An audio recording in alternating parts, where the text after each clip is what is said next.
আপোনালোকক জনাইছে যে এইবাৰ আমাৰ ৩৫খন জিলাৰ প্ৰত্যেকখন জিলাৰ পৰা যেটো বেস টিম আন্ডাৰ 17 গাৰ্লছ স্কুলৰ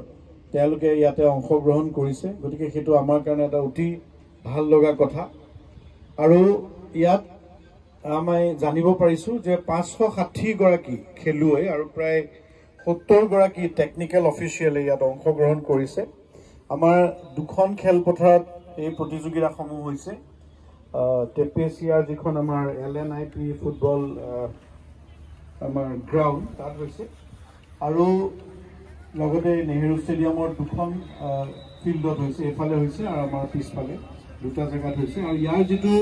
চ্যাম্পিয়ন টিম হ'ব তেওঁলোকে দিল্লীত হ'বলগীয়া সুব্ৰত কাপত অংশগ্ৰহণ কৰিবলৈ যাব পাৰিব গতিকে সেইটো আমাৰ কেতিয়া হ'ব কৈছো ডিসেম্বৰ সেপ্টেম্বৰ হ'ব গতিকে যেটো চ্যাম্পিয়ন দল হ'ব তেওঁলোকে দিল্লীলৈ যাবলৈ পাব